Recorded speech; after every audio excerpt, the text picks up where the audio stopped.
va prier pour... donc, je vous invite à vous prosterner si c'est possible et nous allons prier.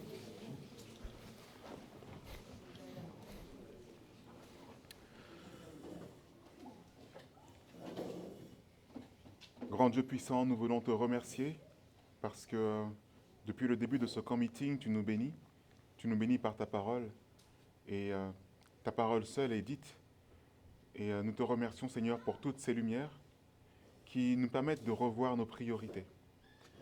Encore d'autres lumières, Seigneur, seront données ce soir et je te prie d'être avec Marlin, que tu puisses parler à travers sa bouche, qu'il puisse faire taire son moi et qu'il puisse te laisser parler, afin que tous puissions recevoir une bénédiction qui provienne directement de toi. Fortifie-le, aide-le Seigneur à tenir ferme et que Seigneur, nous puissions tous recevoir cette bénédiction. Dans le doux nom de Jésus, nous te remercions et nous te prions et pour ta gloire au Père. Amen. Amen. Amen.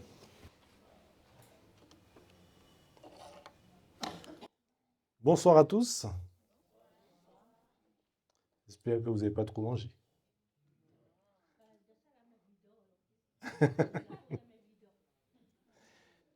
Eh bien, comme vous pouvez le voir, le titre du message ce soir s'intitule « Qu'est-ce que l'image de la bête et la marque de la bête ?» Et donc, nous allons voir qu'est-ce que l'image de la bête et la marque de la bête. Et avant d'aller plus loin, on a pu voir que dans les Écritures, pour pouvoir comprendre les Écritures,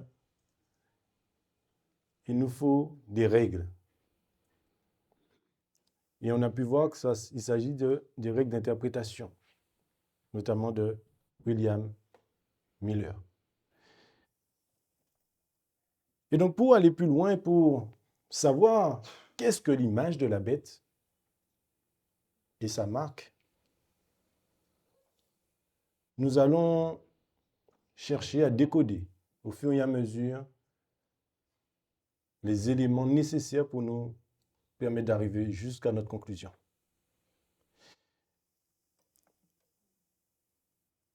Et pour cela, il nous faut des fondations. Nous allons examiner dans un premier temps le songe prophétique de Daniel, chapitre 7. Ce chapitre permet de comprendre l'Apocalypse en décodant ses symboles. Donc en lisant Daniel, chapitre 7, nous allons comprendre l'Apocalypse. Pourquoi? Parce qu'il y a des codes dans Daniel, chapitre 7 qui vont nous permettre de comprendre ce qu'on peut voir et ce qu'on va voir dans l'Apocalypse. Et donc, tout cela, pour éviter toute spéculation humaine, nous allons laisser la Bible parler, comme on a fait ce matin. Parce que la Bible interprète seulement, tout seul, ces symboles. Le songe de Daniel. Dans Daniel chapitre 7 et le verset 2, il nous est dit, « Je regardais pendant ma vision nocturne, et voici, les 4 vents des cieux firent irruption sur la grande mer. » Ici, la vision de Daniel pose les jalons de l'histoire du monde d'un point de vue théologique, détaillant la montée et la chute des grands empires terrestres. Dans Daniel chapitre 7, toujours verset 17, il nous est dit une bête, il est fait mention de bête dans ce chapitre, et notamment verset 17. Et une bête dans la prophétie désigne un grand royaume terrestre ou une superpuissance mondiale. Dans Apocalypse chapitre 17, verset 15, la mer représente des peuples, des foules, des nations et des langues. Et les vents symbolisent des conflits politiques, des guerres et des bouleversements géopolitiques.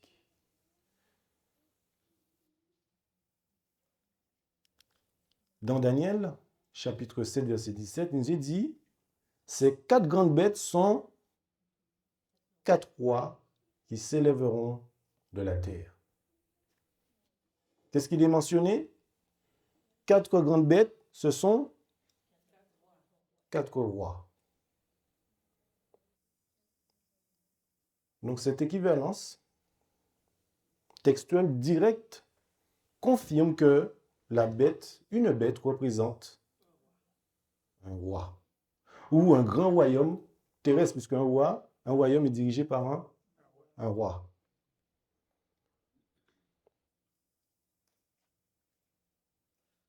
Dans Daniel chapitre 7, au verset 4, il y a un premier animal. Le premier était semblable à un lion et avait des ailes d'aigle.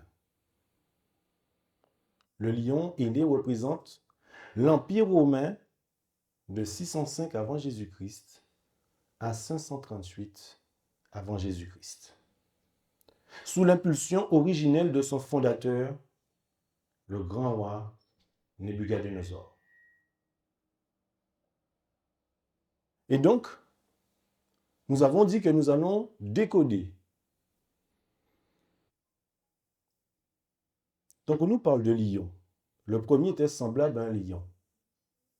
Et il y avait des aigles d'aigle. On sait que le lion est le roi de la jungle. Et cela illustre la cité d'or majestueuse et l'un de ses motifs architecturaux récurrents. Les 2 ailes d'aigle symbolisent la rapidité fulgurante des conquêtes de l'armée babylonienne. On décode. Et ensuite, on dit qu'il y a un cœur d'homme qui a été donné. C'est un signe du déclin de l'Empire après la mort de Nebuchadnezzar, sombrant dans la faiblesse et la rébellion. Et ce n'est pas fini. Il y a un deuxième animal. C'est l'ours. Vous voyez la statue ici? Nous avons parlé de Babylone. On nous a dit qu'il est semblable à un lion avec des ailes. Et là, nous voyons maintenant ce deuxième animal, l'ours. Et voici un second animal était semblable à un ours et se tenait sur un côté. Cette bête, lente mais destructrice, représente l'alliance des Mèdes et des Perses. Et cela, c'est de 538 avant Jésus-Christ à 331 avant Jésus-Christ. Comme vous pouvez le voir sur la charte, il nous est dit que cet ours se tenait sur un... Donc il y a un déséquilibre. Se tenant sur un côté. La prophétie souligne que le déséquilibre de cette coalition, un côté était plus haut que l'autre. Et historiquement, la branche perse de l'Empire est devenue bien plus puissante et dominante que la branche mède. C'est d'où vient ce déséquilibre. Ensuite, il nous est dit qu'il mange beaucoup de chair. L'ours reçoit l'ordre de dévorer ses limites, reflétant un territoire conquis 6 fois plus grand que celui de l'Empire babylonien précédent. Et dans cette conquête, un peu plus loin, il nous est parlé de côtes. Ces 3 côtes qui ont été arrachées, qui ont été conquises. Cet ours, comme vous pouvez le voir, ici, sur la charte, dans sa gueule, il y a 3 côtes. Et les 3 côtes serrées entre les dents de l'ours représentent les 3 puissances conquises par la coalition médo-perse. La Lydie, l'Égypte et Babylone. Nous sommes en train de décoder, et dans l'histoire, c'est réellement ce qui s'est passé. Ensuite, un troisième animal, le léopard. Après cela, je regardais, voici un autre était semblable à un léopard. Il avait sur le dos 4 ailes comme un oiseau. Ce léopard désigne l'empire de la Grèce antique, forgé par les conquêtes prodigieuses d'Alexandre le Grand. Est-ce qu'on a parlé d'Alexandre le Grand? Oui, de 331 avant Jésus-Christ à 168 avant Jésus-Christ. Donc on comprend jusqu'à maintenant, il y a une succession de royaumes. Et dans la parole de Dieu, on a vu qu'une bête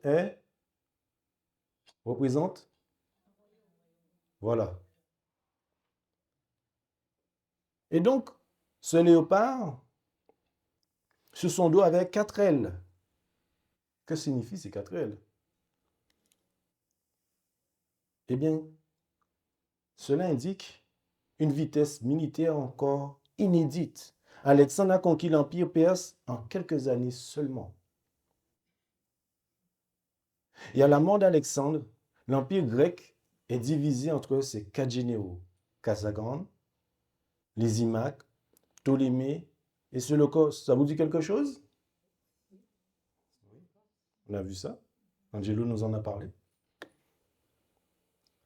Et ensuite, l'Empire grec a répandu l'hellénisme à travers tout le monde connu, préparant la langue universelle de l'Évangile.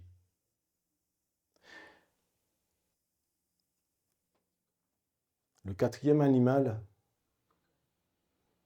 Daniel chapitre 7, verset 7, la première partie, il nous est dit que ce 4e animal, épouvantable, était extraordinairement fort.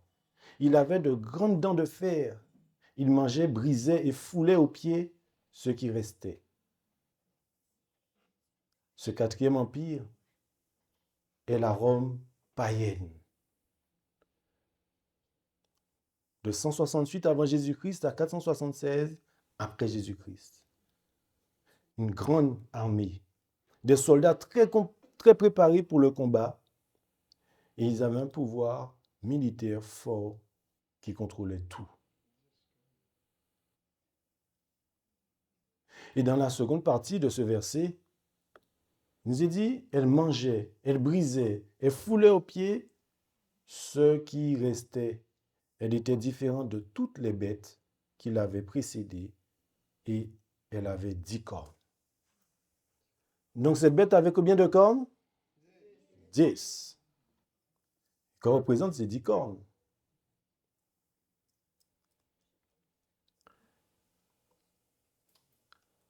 Eh bien, il s'agit d'une division de l'Empire.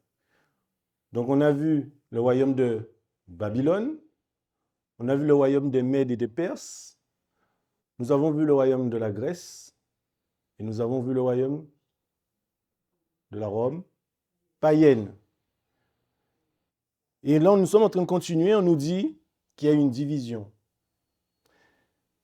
Parce que cette bête avait 10 cornes. Il nous est dit que la bête romaine s'effondre de l'intérieur et sous les assauts extérieurs, se divisant en 10 royaumes distincts. Et donc, 10 rois, les 10 cornes, ce sont 10 rois qui s'élèveront de ce royaume. Donc, tout à l'heure, là, on a vu qu'une bête représente un roi ou un royaume. Et là, qu'est-ce qu'on voit? Une corne représente? Voilà.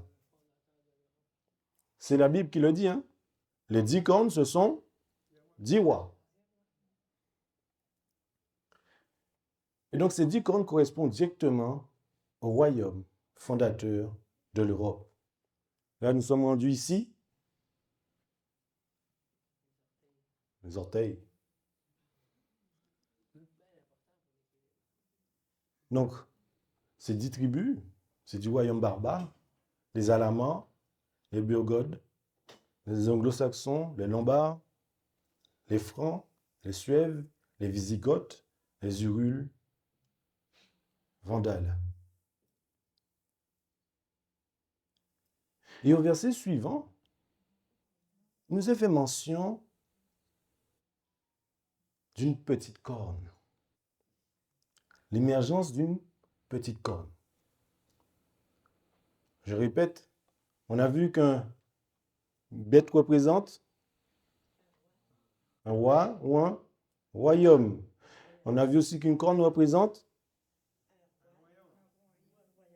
Ok. Nous allons décoder maintenant la montée de la petite corne différente des 10 autres. Il nous est dit au verset 8 de Daniel chapitre 7, je considérais les cornes, et voici une autre petite corne sortie du milieu d'elle, et 3 des premières cornes furent arrachées devant elle. Donc cette puissance est identifiée comme différente des premières par sa double nature religieuse et politique. Ces cornes, ces 3 premières qui ont été arrachées, sont les Zérules, les Vandales, les Ostrogoths. Pourquoi? Et Angelo l'a mentionné aussi, Sébastien. Mais pour asseoir sa suprématie politique et religieuse à Rome, la petite corne a baissé 3 nations opposées à sa théologie, notamment d'orientation arienne. C'est pour cela que ces 3 cornes ont été arrachées. On voit encore que ce qui est écrit, c'est ce qui s'est passé. Et pour identifier cette petite corne, nous avons des indices. On nous dit que cette petite corne s'élève du milieu des 10. Elle naît en Europe occidentale, précisément au cœur de l'Empire romain d'Occident. Elle s'élève après les 10 nations, soit après la chute complète de Rome en 476 après Jésus-Christ. Elle possède un pouvoir de coercition spirituelle mêlée de force séculière. Son autorité morale dépasse largement celle des royaumes terrestres individuels. Donc là, on cherche à identifier à travers les caractéristiques que la Bible nous donne de cette petite corne. Et on continue. Et voici, cette corne avait des yeux comme des yeux d'homme et une bouche qui proférait de grandes choses. Donc, il y a là un chef humain unique qui préside à cette destinée, proclamant une infaillibilité souveraine, cet homme. Cet homme prononce des paroles arrogantes contre le Très-Haut et s'attribue des prérogatives divines. Et cet homme, elle tente de changer le calendrier divin et les commandements immuables du décalogue. Il faut savoir que l'élimination des Ostrogoths en 538, est-ce que cette date vous dit quelque chose, 538? On en a parlé. 538 à 1798. On l'a nommé ça, non? Dans Daniel chapitre 11, on en a parlé. Beaucoup de choses qu'on a Oui. Mais en tout cas, c'est des dates clés. C'est des dates clés et vous voyez, c'est des dates qui reviennent. Vous voyez? Pour confirmer. Ouais. Eh bien, cette élimination des Ostrogoths en 538 après Jésus-Christ marque un jalon historique, les amis. Capital. Le pape de Rome n'a plus d'opposition majeure en Italie et devient le maître spirituel et temporel de la religion, déclenchant le règne prophétisé de la petite corne.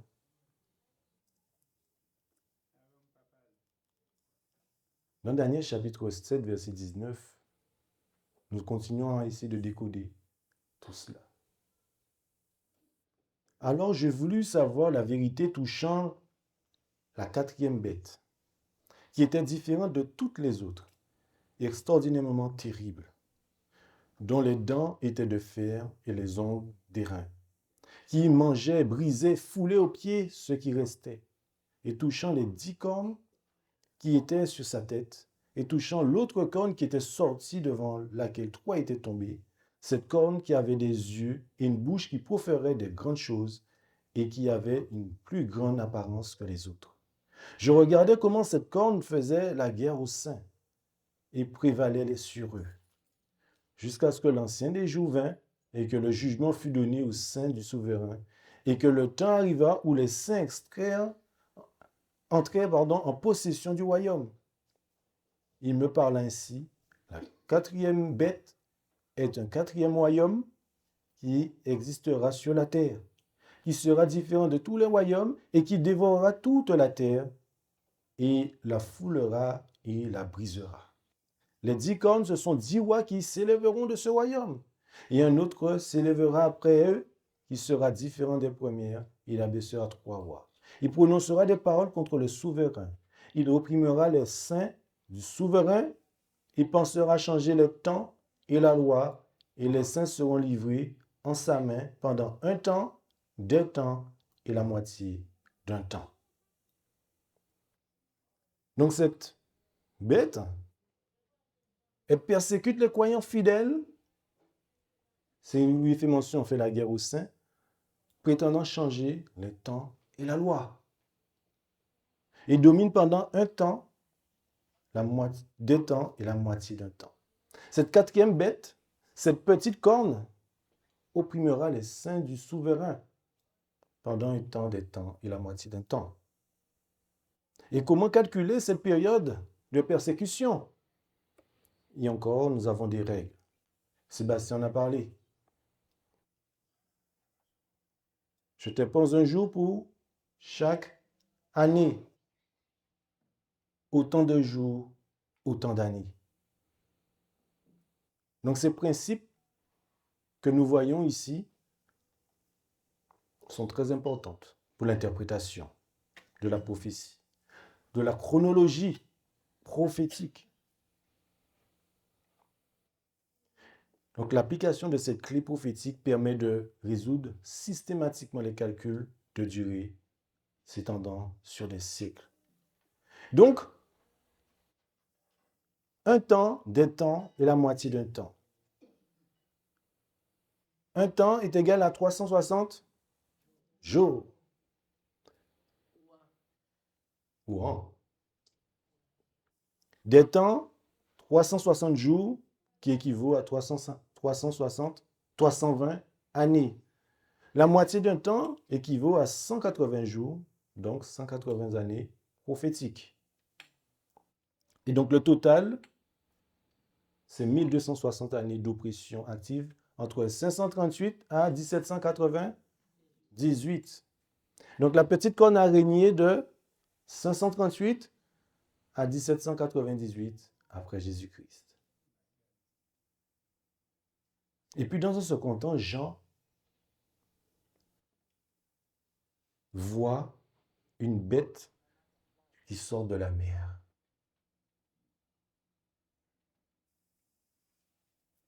Cette bête qui sort de la mer se trouve dans Apocalypse chapitre 13, le verset 1. Il nous est dit, « Et je vis monter de la mer une bête qui avait 7 têtes et 10 cornes, et sur ses cornes 10 diadèmes, et sur ses têtes un nom de blasphème. » Et dans Apocalypse chapitre 13, verset 2, il nous est dit que la bête que je vis était semblable à un léopard, ses pieds étaient comme ceux d'un ours, et sa gueule comme une gueule de lion. Ça vous dit quelque chose?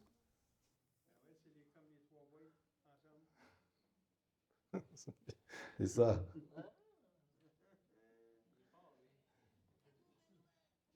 Eh bien, la séquence de Daniel chapitre 7, ainsi que celle de l'Apocalypse chapitre 13, nous voyons dans Daniel 7 3 animaux, lion, l'ours et le léopard. Et là, nous venons de lire aussi, et nous allons lire tout à l'heure, dans l'Apocalypse chapitre 13, 3 animaux, un léopard, un ours et un lion. Dans Daniel 7, il nous est fait mention de bêtes à 10 cornes. Et dans Apocalypse chapitre 13,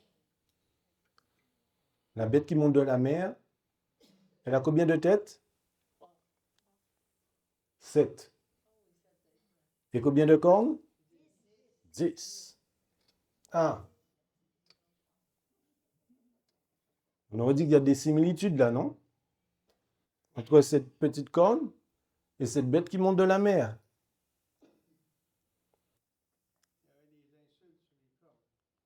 Et oui. Et sous ces cornes, 10 diadèmes. Et sous ses têtes, un nom de blasphème.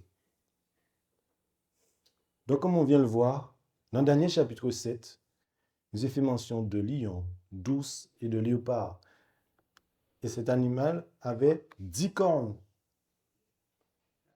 OK? Et ainsi, la bête montant de la mer représente les caractéristiques des 4 royaumes. La précédente, Babylone, l'Empire médo-perse et la Grèce et Rome. Donc, on nous a dit que cette bête qui monte de la mer a 10 cornes. Mais aussi, il nous est dit qu'elle a combien de têtes? 7 têtes. 7 têtes. Je fais une parenthèse. Lorsqu'on lit les versets, nous sommes dans du littéral ou du symbolique? C'est bien. Dans Apocalypse chapitre 17, verset 9, il nous est dit les 7 têtes sont 7 montagnes sur lesquelles la femme est assise. Eh bien, Rome est historiquement désignée et reconnue comme la cité assise sur 7 collines.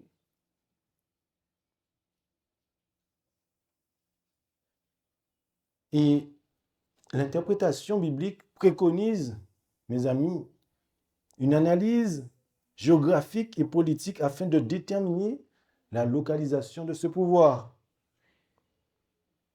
Donc, nous avons dit que cette bête qui sort de la mer avait 7 têtes, 10 cornes. Mais sur cette corne, qu'est-ce qu'il y a? 10 diadèmes ou 10 couronnes. Donc, ces 10 diadèmes sur lesquels sont posés, où il y a 10 cornes, eh bien, ces 10 cornes, on a vu un petit peu, représentent les royaumes issus de l'éclatement de l'Empire romain occidental. Vous vous rappelez? On a vu ça dans Daniel chapitre 7. Et là, on revoit la même chose dans Apocalypse chapitre 13. Ce sont les mêmes 10 cornes du 4e animal de Daniel chapitre 7. Les 10 diadèmes, contrairement au dragon d'Apocalypse chapitre 12, où les diadèmes étaient sur la tête, là, la bête de la mer porte les diadèmes sur ses cornes, soulignant le morcellement politique de l'Europe. Et c'est là où est devenue l'Europe primitive, où l'autorité spirituelle centrale maintenait la cohésion de ces 10 monarchies nationales distinctes de l'Europe moyenâgeuse au cours de son règne prolongé. Donc les 10 diadèmes situés sur les cornes et non sur la tête de l'Apocalypse chapitre 12, eh bien, indiquent un déplacement du pouvoir. Donc la souveraineté politique n'est plus centralisée à Rome, mais appartient désormais aux 10 royaumes indépendants de l'éclatement de l'Empire romain. Et on nous dit que cette bête qui monte de la mer, qui a 7 têtes et 10 cornes, ben, sur cette tête, il y a un nom. Ce nom de blasphème. Qu'est-ce que le blasphème? Le blasphème est caractérisé quand un homme se fait Dieu ou s'attribue l'autorité de pardonner les péchés.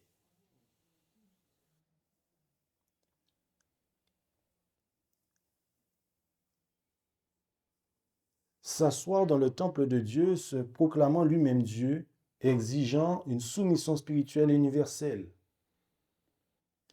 qui a une prétention d'infaillibilité. Il a un titre officiel, l'utilisation de titres latins révélés dans des documents officiels du Vatican affirme une autorité spirituelle souveraine. Dans Marc 2, verset 7, nous est dit « Comment cet homme part-il ainsi? Il blasphème. Qui peut pardonner les péchés si ce n'est Dieu seul ?»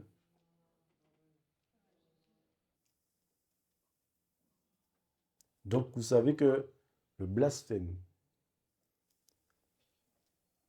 comme on vient de le voir dans la Bible, a un sens précis, les amis. Il se manifeste lorsqu'un homme s'attribue les attributs du divin ou prétend pardonner les péchés à la place de Dieu. Donc le nom de blasphème décrit le titre divin que la bête prétend avoir. Et vous savez ce que est ce nom, ce titre? Vicaire du Fils de Dieu. Ça vous dit quelque chose, ces images? Eh oui.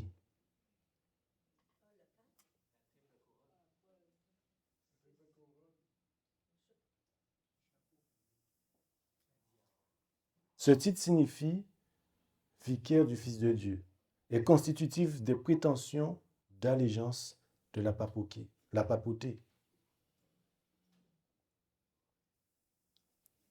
C'est la revendication, les amis, d'égalité avec Dieu.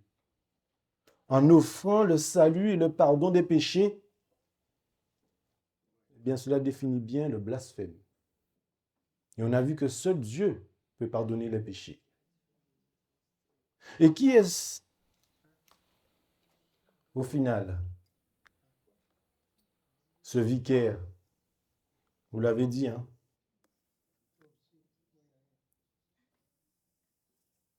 Le pape. Le titre officiel du pape dans un document, si vous le cherchez, c'est ce que vous allez voir.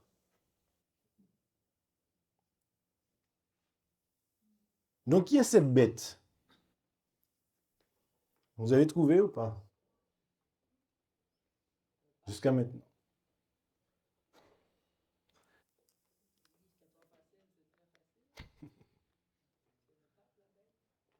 Le trône donné par le dragon, au verset 2 d'Apocalypse chapitre 13. Et sa gueule comme la gueule d'un lion, et le dragon lui donna sa force et son trône et un grand pouvoir. La Rome païenne, les amis, impériale, a cédé son siège historique et son rayonnement territorial à l'évêque de Rome lorsque Constantin a transféré sa capitale à Constantinople. Et donc, il y a eu un édit de Justinien en 538 après Jésus-Christ. Par édit de l'empereur Justinien, l'évêque de Rome est intronisé comme chef suprême des églises et destructeur d'hérésie, initiant les 1260 ans que nous avons vus tout à l'heure. Et qui est le dragon alors qui donne à cette bête sa puissance, l'autorité et le trône?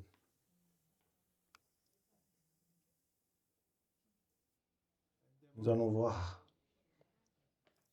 Durant cette période de 1260 ans, qu'est-ce qui s'est passé? De 538 à 1798, on a vu ça. Qu'est-ce qui s'est passé durant cette période de 538 à 1798? C'était la persécution vis-à-vis des enfants de Dieu qui étaient considérés comme hérétiques.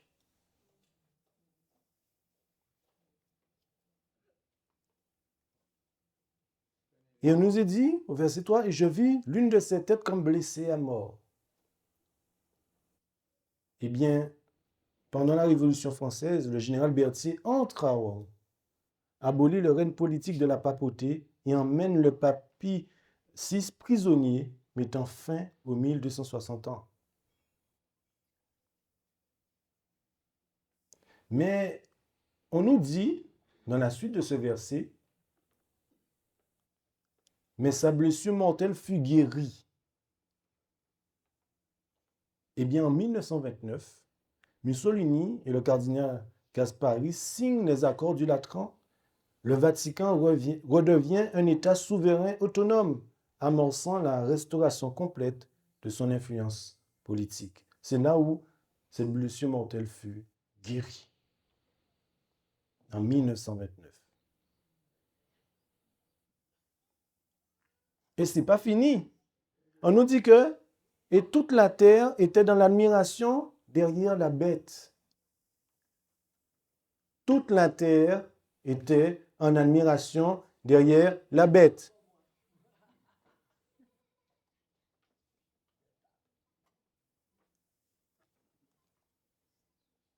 Vous avez, avec cette image, vous avez l'identité.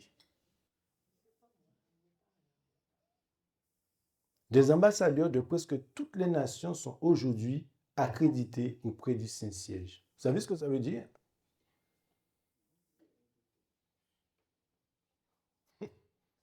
La papauté s'impose comme un arbitre moral et diplomatique mondial incontournable.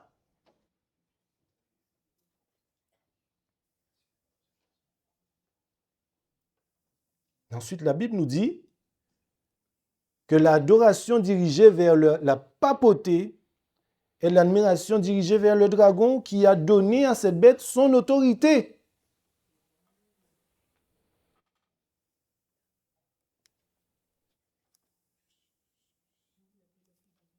Qui est semblable? Au verset 4 d'Apocalypse 13. Et on adora le dragon qui avait donné son pouvoir à la bête. On adorerait aussi la bête en disant qui est semblable à la bête et qui pourra combattre contre elle. Donc jusqu'à maintenant, nous sommes en train d'identifier qui est la bête parce que l'objectif c'est de connaître l'image de la bête. Donc pour qu'il y ait une image, il faut qu'il y ait l'original. Donc là, pour connaître l'image, nous devons connaître qui est la bête initiale. Et par le biais du catholicisme romain, du spiritisme et du protestantisme apostat, eh bien, Satan cherche à amener le monde à l'adorer. C'est une prédiction que le monde adorera la papauté et ce faisant adorera Satan qui a donné à la papauté son pouvoir et son autorité. C'est ce contre quoi le message du 3e ange d'Apocalypse 14 que nous allons voir dimanche nous met en garde.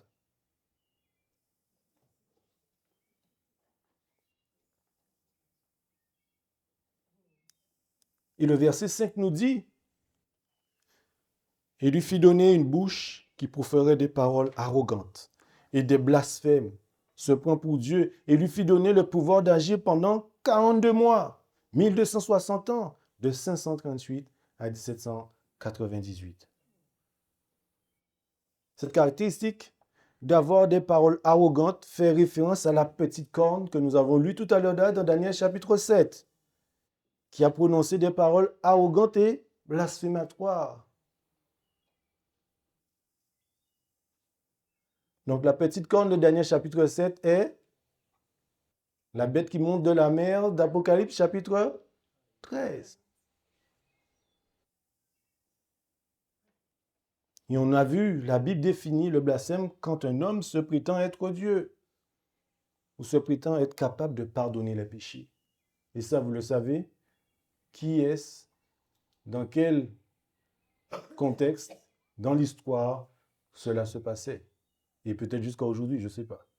Je ne sais pas s'il y a encore comment on appelle ça, où on rentre dans l'église, on va parler le confessionnal, tout ça. Et donc, on a vu ça un petit peu tout à l'heure là, de 538 à 1788, pour calculer un temps d'étant la moitié d'un temps. 3 ans et demi. Eh bien, tout au long de cette période, cette même bête mentionnée dans Apocalypse chapitre 13 et celle de Daniel chapitre 7 a persécuté les enfants de Dieu pendant 1260 années.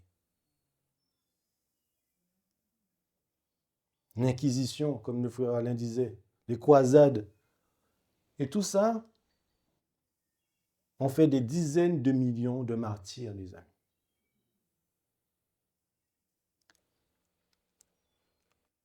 Donc, pour confirmer tout ce qu'on a pu le voir, il y a le parallèle dans le verset 1 de Apocalypse 13 où il fait mention de 10 cornes. Et dans Daniel 7, au verset 7, il nous est fait mention aussi de 10 cornes. Et ensuite, il nous fut donné à cette bête pour professer des paroles arrogantes et des blasphèmes, de même dans Daniel chapitre 7. Et on voit qu'il y a la même durée, 42 mois, un temps des temps, la moitié d'un temps. Et cette même bête a fait la guerre aux saints. Donc on comprend que dans Daniel 7, pour comprendre l'Apocalypse, il nous faut Daniel. Je ne sais pas si vous avez fait attention. Pour comprendre l'Apocalypse, il nous faut Daniel. Et donc on a vu cette petite corne, cette bête, où Jean nous ramène à comprendre que cette petite corne est cette même bête qui monte de la mer.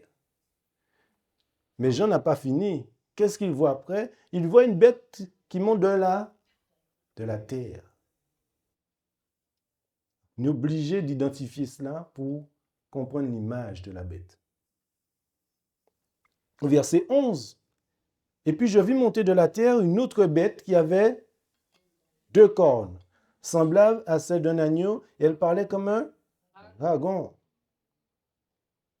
Contrairement à la mer, foule d'Europe, la terre représente un continent dépeuplé ou vierge de conflits impériaux antiques. Et un historien, Wesley, il nous dit, la bête de la terre n'est pas encore venue, quoiqu'elle ne puisse être loin, car elle doit apparaître à la fin des 42 mois de la première bête. Ah! Cette prévision théologique majeure situait précisément l'émergence de la bête aux alentours de 1798. Il nous est dit encore, comme une semence silencieuse, nous sommes devenus un empire. Le mystère de son émergence à partir du vide. Ah! Donc, il y a une montée géopolitique pacifique et progressive d'un pays. En contraste avec la bête qui monte de la mer, où il devait y avoir des conquêtes, des guerres. Et c'est ce qu'on a pu le voir, la succession des royaumes, on a vu comment ça s'est passé. Jusqu'ici. Eh bien, cette bête, en 1798, eh bien, des États-Unis, il y a eu le vote de la Constitution fédérale des États-Unis. Adoption de la Déclaration des droits de l'homme. La nation est officiellement reconnue comme puissance souveraine mondiale par la France et l'Europe. Donc, cette bête à 2 cornes est les États-Unis d'Amérique. Et on nous dit que cette bête a 2 cornes. Et ces 2 cornes, qu'est-ce que cela signifie? La liberté civile s'exprime par le rejet des institutions monarchiques et impériales oppressives européennes, instaurant une démocratie républicaine novatrice. Mais les États-Unis ont pris naissance suite aux persécutions. Donc, ils devaient fuir les protestants. Vous avez vu, il y avait beaucoup de morts. Donc, ils ont cherché une solution et Dieu les a éclairés. Et c'est là qu'ils se sont réfugiés, aux États-Unis. Et donc, cette bête à 2 cornes, il nous est dit que la séparation constitutionnelle complète de l'Église et de l'État empêche la constitution d'une religion d'État et préserve le libre exercice de la conscience religieuse. Et c'est ce qu'on a vu, la petite corne et la bête comment il agissait? Il avait besoin du politique pour agir. Il avait besoin d'une armée pour faire tout ce qu'il faisait. Et on a vu que c'est lui qui décidait.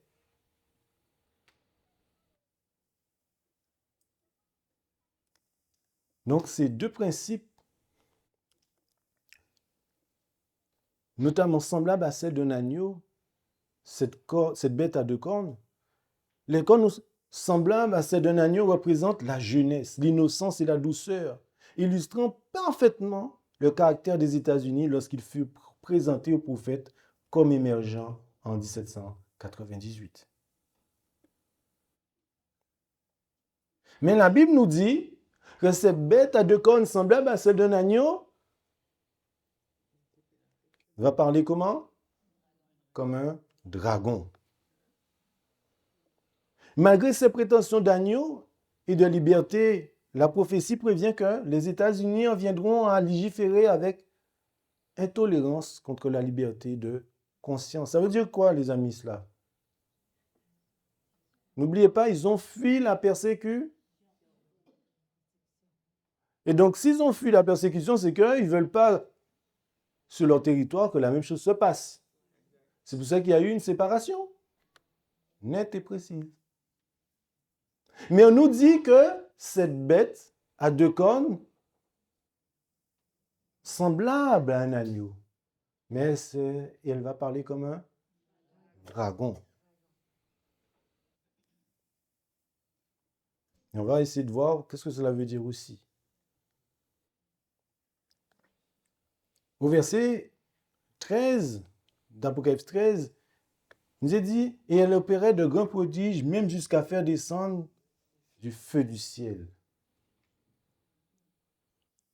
N'oublions pas que cette bête à 2 cornes est semblable à un agneau,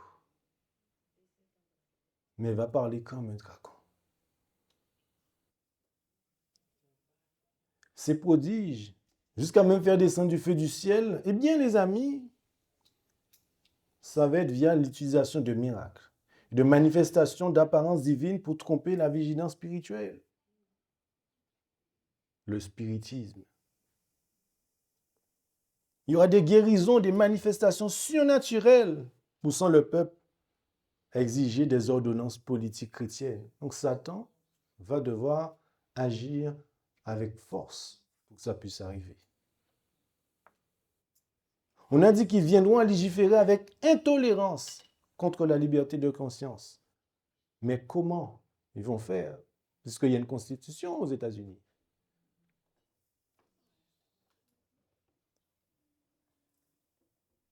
Versets 14 à 15 d'Apocalypse 13. Et elle, les États-Unis, séduisaient, trompaient les habitants de la terre par des prodiges, donc des miracles trompeurs, et qui lui étaient donnés d'opérer en présence de l'agneau, en présence de la bête, la papauté, disant aux habitants de la terre de faire une image à la bête, qui avait la blessure de l'épée et qui vivait. Donc cette image de la bête, les amis, c'est ce que nous sommes en train de voir maintenant. Eh bien, c'est du fait qu'ils vont devoir légiférer par la force. Dresser une image à la bête consiste à recréer le système coercitif médiéval romain où l'Église s'appuyait sur l'État pour punir pénalement les dissidents ou les réformateurs. Et donc, la Cour suprême des États-Unis, en ce moment, et je vais vous montrer ça dans quelques minutes,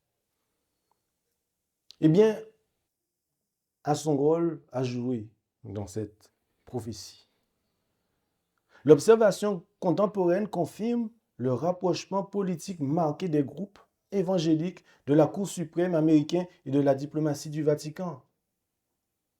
Donc l'image de la bête est une union future de l'Église et de l'État aux États-Unis. N'oublions pas qu'on devait identifier la bête pour comprendre l'image. Et ce système utilisera le pouvoir civil pour imposer des décrets religieux sous peine de mort pour les dissidents. Une image est une ressemblance ou une réplique de l'original. Ainsi, une image à la première bête serait une ressemblance au système papal qui utilisait la force civile pour imposer une allégeance à son organisation religieuse. À la Cour suprême des États-Unis, les amis, je ne sais pas si vous voyez bien ce qui est marqué à l'écran. En dessous de chaque nom, nous voyons leur confession religieuse. Il y a combien de catholiques sur combien? 6 sur 9. Et n'oublions pas ce que c'est l'image de la bête. C'est de reproduire ce que la bête avait fait. Et en gros, qui prend les décisions aux États-Unis? La Cour suprême.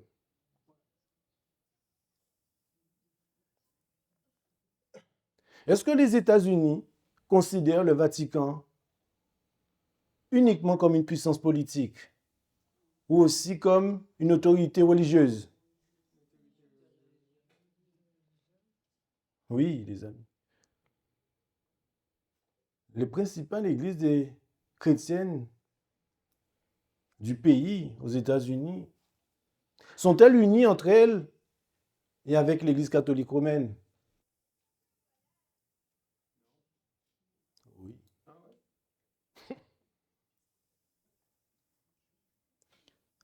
Ces 20 dernières années, l'influence évangélique et non confessionnelle a-t-elle grandi dans la vie politique américaine, notamment à la Maison-Blanche? Oui. Vous êtes sûr? Vous êtes sûr? Trump est chrétien. Est-ce que, je le redis, est-ce que dans la vie politique américaine, est-ce qu'il y a une influence évangélique à la Maison-Blanche? Oui, les amis. Ah oui. Vous connaissez Paula White? Vous avez déjà entendu parler de Paula White? Vous avez jamais entendu parler de Paula White? Vous savez, à la Maison-Blanche, il y a un bureau spécial pour elle. À la Maison-Blanche, il y a un bureau spécialement pour elle. Paula White. Et oui. Vous avez jamais vu aux écrans à la télé, lorsqu'il y a eu investiture, etc., tous les évangéliques venaient mettre leurs mains sur la tête de Donald Trump? Vous n'avez jamais vu ça? Eh oui, les amis, plusieurs fois. Ça s'est passé à chaque mandat de Donald Trump. Et s'il n'y avait pas ces gens-là, il ne serait pas là, Donald Trump. Eh oui. Là, je fais un résumé, mais j'aurais pu vous montrer beaucoup d'éléments et beaucoup d'articles pour vous montrer la véracité des Écritures à travers l'histoire.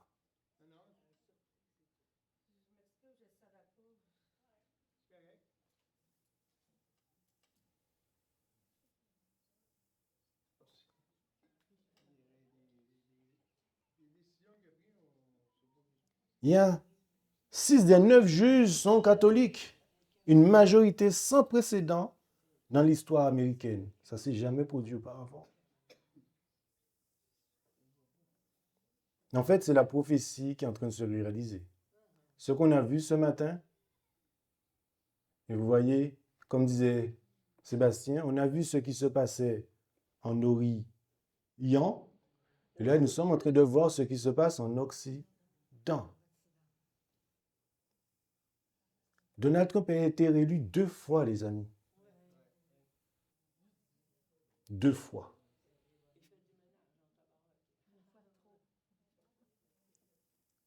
Ils veulent revenir de l'Amérique conservateur.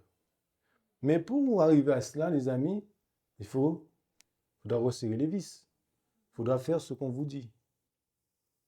Comme la papauté faisait l'image. Si vous ne faites pas, qu'est-ce qu'on va faire? On vous élimine. Mais c'est incroyable ce qui se passe, les amis, parce que ils ont fui la persécution pour se rendre dans un pays pour ne pas vivre cela. Et la Bible nous dit que ça va se produire. L'agneau va parler comme un dragon. Et comment cet agneau va parler comme un dragon, on va le voir.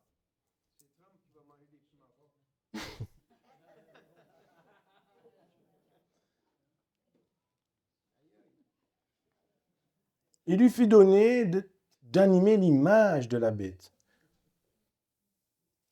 Le lui donner nous amène à comprendre à la restauration d'autorité religieuse par des miracles trompeurs.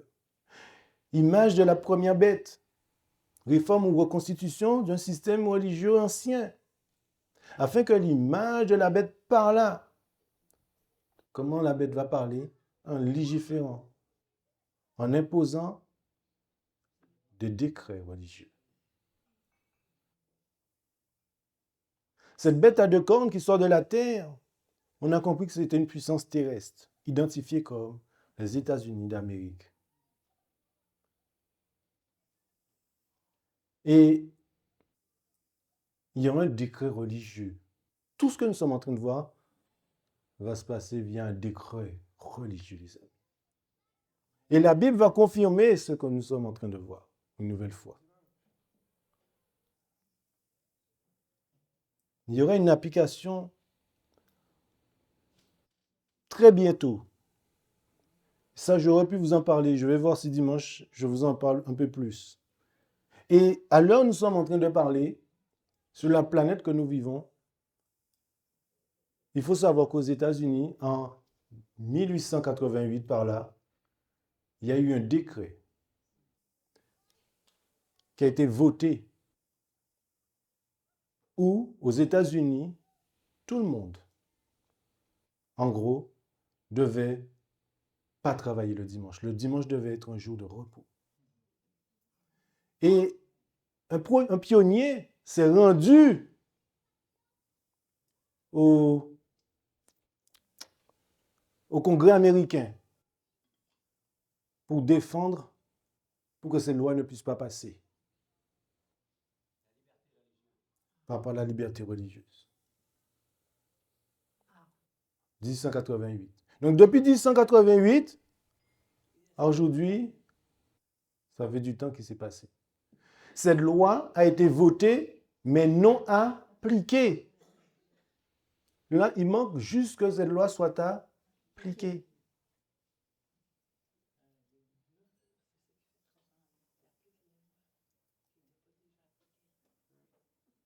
Et il nous est dit qu'elle fit mettre à mort ceux qui n'adoraient pas l'image. Donc ceux qui ne vont pas aller dans le sens de ce décret, ben seront mis à mort.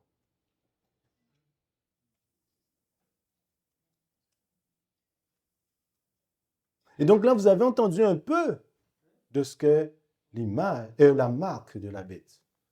Parce que là, nous allons parler de cette marque de la bête. Dans Apocalypse, chapitre 13, le verset 16, il nous est dit, ils reçurent une marque sur leur main droite ou sur leur front.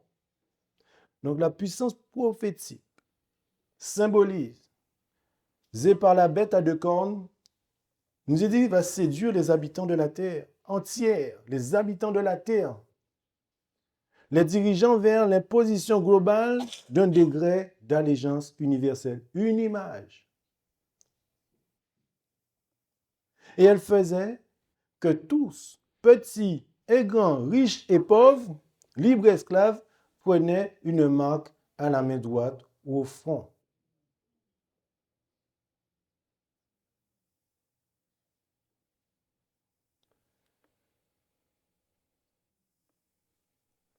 Les amis, nous sommes en train de parler de choses sérieuses là.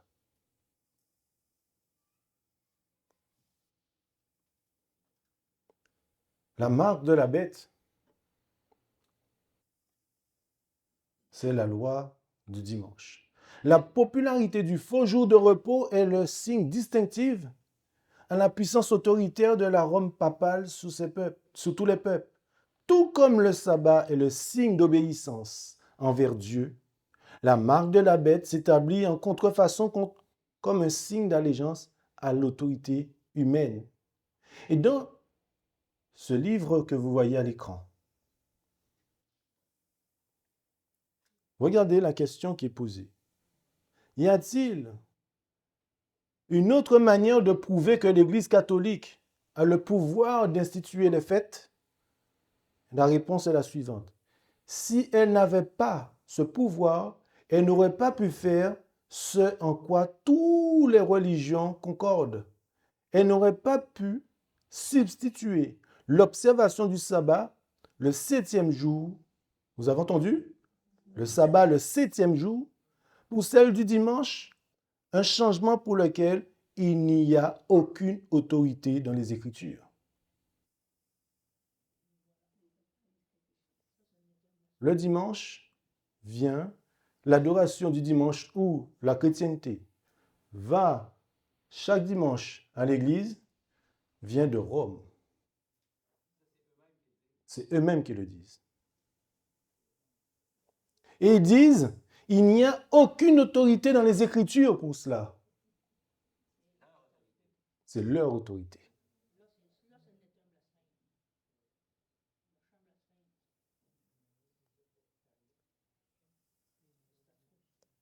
Donc la marque de la bête, encore une fois les amis, c'est l'adoration d'un jour qui vient de l'homme et non de Dieu.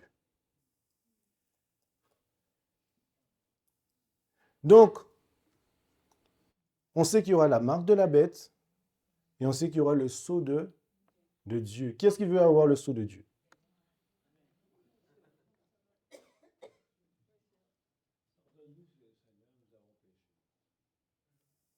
Il va falloir avoir la marque de la bête pour aller acheter.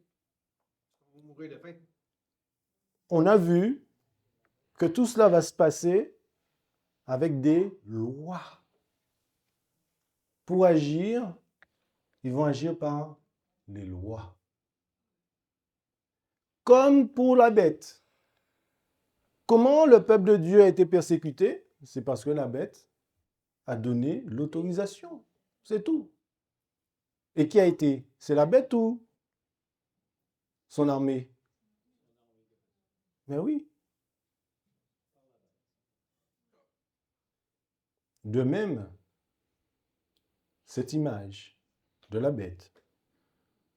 Aux États-Unis, le religieux va utiliser le politique pour instituer ses désirs, ses lois.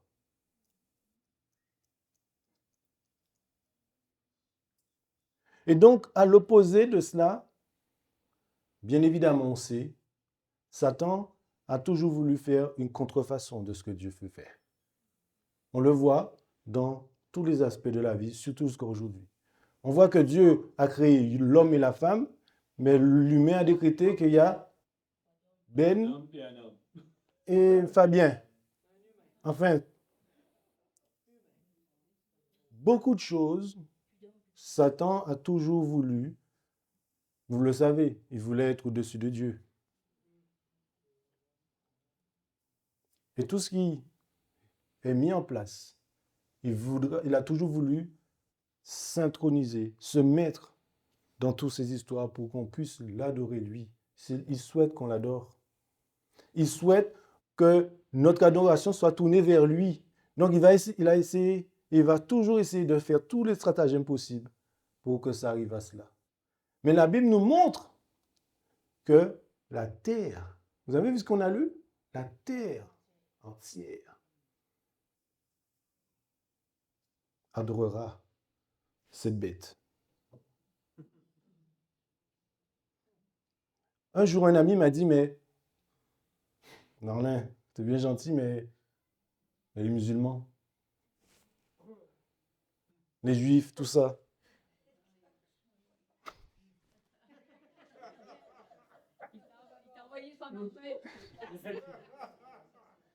Mais ça ne sera pas possible, puisqu'eux, ils ne sont pas dans cette histoire. Mais les amis, lorsque le pape se déplace, et en 2015, le pape s'est rendu où en 2015? Vous vous rappelez où il s'est rendu en 2015? Aux États-Unis d'Amérique. Toutes les télés du monde entier étaient virées où? Sur les États-Unis. Toutes les télés. Pourquoi? Mais dans l'histoire, les amis, ça ne s'est jamais produit comme ça. C'était la première fois. Qui est-ce qui a imaginé le pays où ces personnes qui ont fui la persécution accueillent ceux qui les ont persécutés? Oula.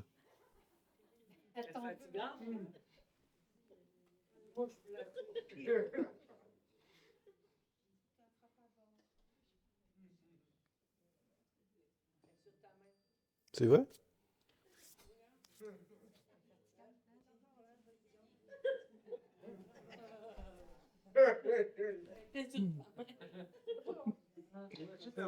Sur ta tête. Encore?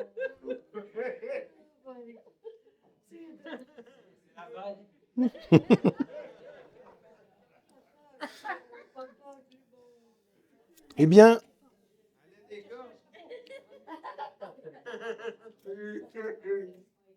il faut savoir que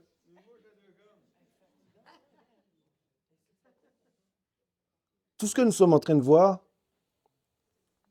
c'est la Bible qui le dit. C'est la réalisation de la prophétie. D'où le thème du camp meeting. Parce que les choses sont imminentes. Ce que nous sommes en train de voir, c'est des choses qui se passent maintenant. Donc on contraste à l'adoration du dimanche. Le commandement du sabbat sera particulièrement le test de fidélité. Dans Ézéchiel chapitre 12, verset 20, verset 12, il nous est dit, « Je leur donnais aussi mes sabbats comme un signe entre moi et eux pour qu'ils connussent que je suis l'Éternel. » Donc, autrement dit, on saura que Dieu, notre Dieu, est l'Éternel et que cela sera un signe entre lui et nous lorsqu'on l'adorera le sabbat.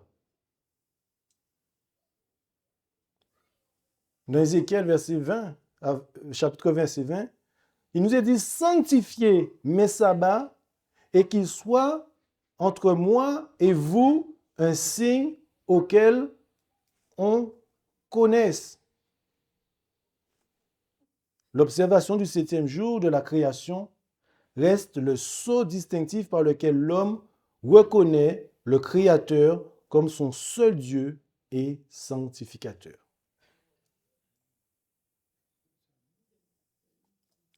Et comment la marque de la bête sera posée? On a déjà entendu que ça sera une puce. Et quoi d'autre?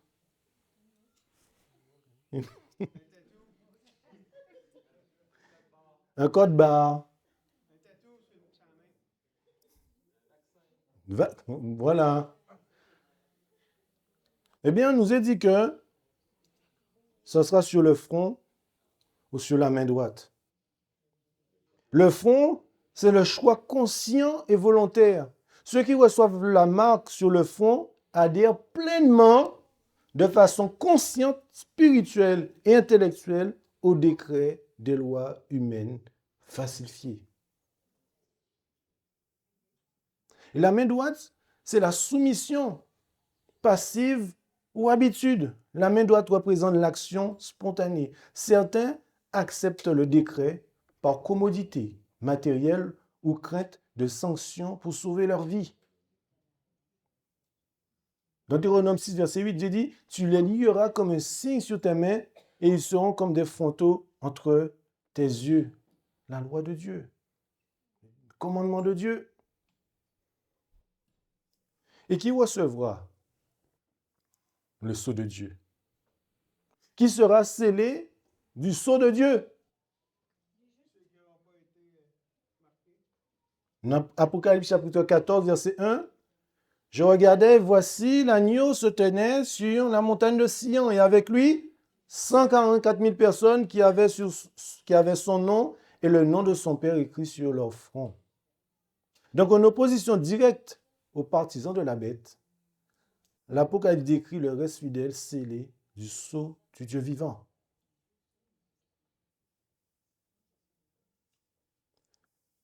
Donc, les enfants de Dieu, les amis, devront faire face à une crise majeure.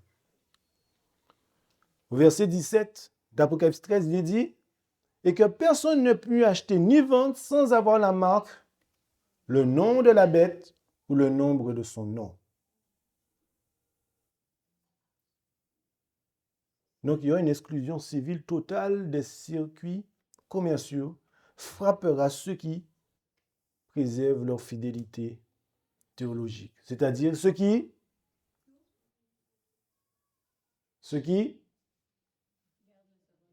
gardera le sabbat de l'Éternel. Parce que le contraire, on le sait, et c'est ce que la Bible nous dit, non seulement ils ne pourront ni acheter ni vendre, mais ils seront mis à mort. Ceux qui ne vont pas vouloir prendre cette marque. Et vous savez, il y a quelques années, nous avons vécu quelque chose jamais vu. En France, on faisait notre journée tranquillement. Et puis dans les infos, on nous a dit dans quelques heures, moins de 24 heures je crois, que vous ne pourrez plus sortir de chez vous. Et pour pouvoir sortir de chez vous, il faudra que vous puissiez remplir un papier. Que si on vous arrête sur la route, que vous puissiez montrer le nombre de temps que vous êtes sorti de chez vous.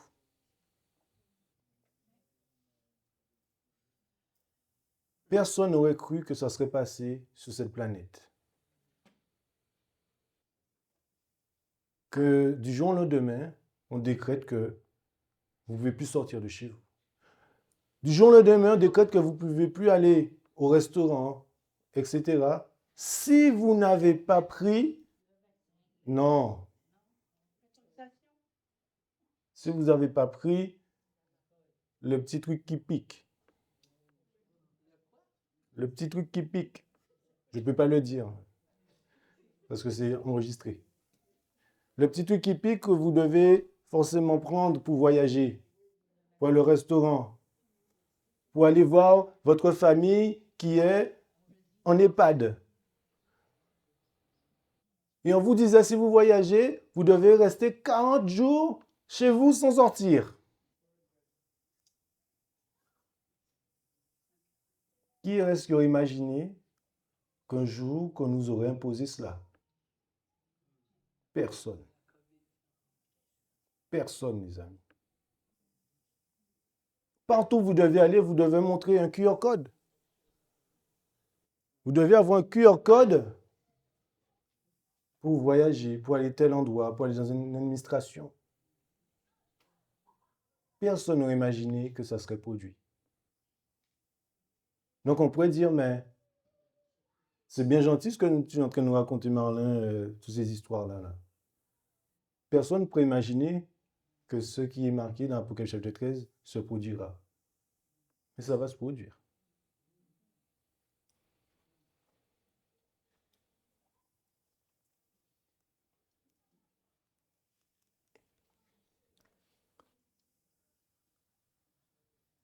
Donc ce sera une question d'adoration. La marque de la bête, ce sera une loi humaine, le dimanche. Mais le sceau de Dieu sera le 7e jour biblique, le sabbat. Et cette marque de la bête, son autorité, c'est le système papal. Mais le sceau de Dieu, son autorité, c'est l'Éternel. Voulez-vous servir qui?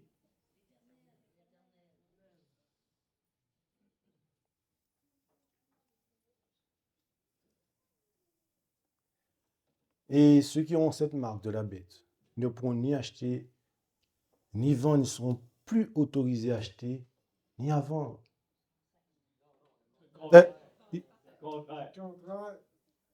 Ceux qui ont la marque de la bête pourront acheter et vendre, mais ceux qui ont le sceau de Dieu ne seront plus autorisés à acheter ni vendre.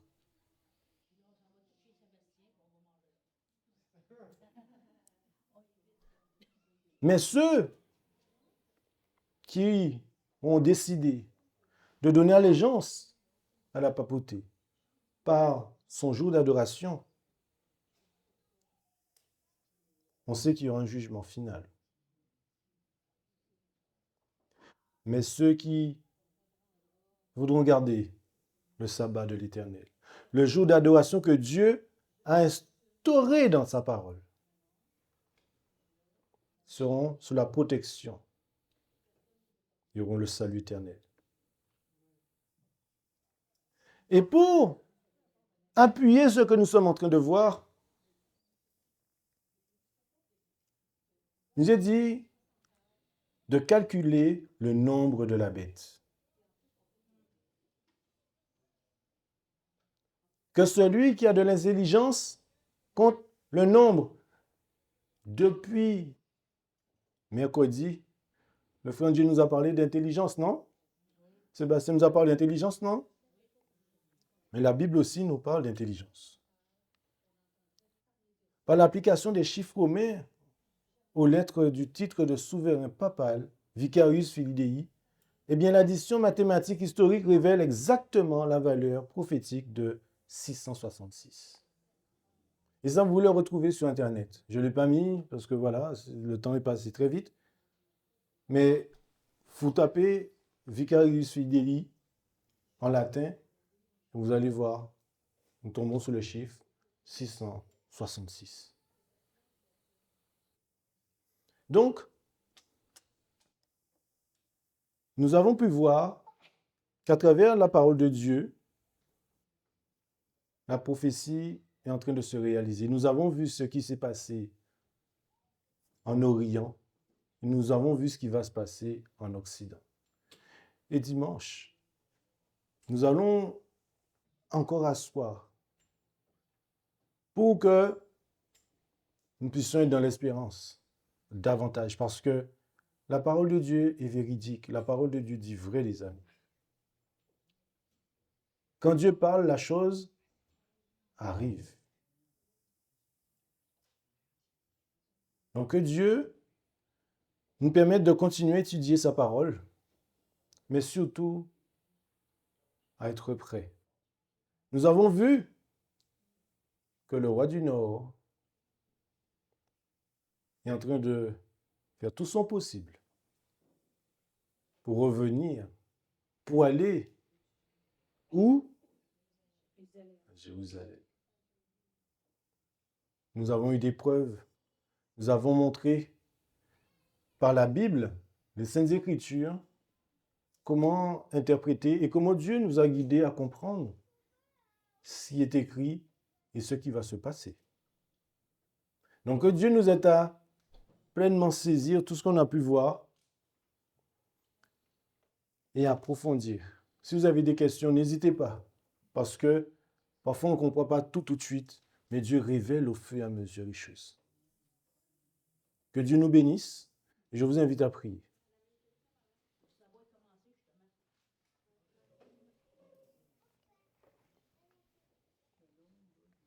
Oui, Père éternel, notre Dieu, te disons merci infiniment pour ce merveilleux moment, une nouvelle fois, que tu nous as permis d'ouvrir ta parole. C'est vrai que parfois, ce n'est pas facile, mais tu es un Dieu bon et merveilleux. Quand tu as dit tout concourt bien de ceux qui aiment Dieu. Et si nous sommes ici, là, c'est parce que nous voulons connaître la vérité. Nous voulons demeurer dans la vérité. Nous voulons marcher dans toute la vérité. Veuille, Seigneur, nous accorder ta paix. Mais Seigneur, peut-être parfois nous ne sommes pas prêts à aller de l'avant. C'est pour cela que nous te demandons de venir nous assister par la puissance de ton Esprit Saint, afin de nous permettre de marcher dans toute la vérité. Car Jésus est le chemin, la vérité et la vie. Il est dit que nul ne vient au Père que par lui. Oui, Père éternel, merci de ton Fils Jésus que tu as consenti à donner pour nous sauver. Merci une nouvelle fois de ton amour débordant que tu as eu envers nous. Merci pour ta parole, merci pour les saintes écritures que tu nous as laissées afin d'apprendre à te connaître, toi le seul vrai Dieu et celui que tu envoies, Jésus-Christ. Nous avons compris l'importance de ne pas se faire tromper. Tu nous as donné tes commandements et tu nous as dit, si vous m'aimez, gardez mes commandements. Mon Père éternel, permets-nous d'avoir la victoire sur nos mauvais penchants.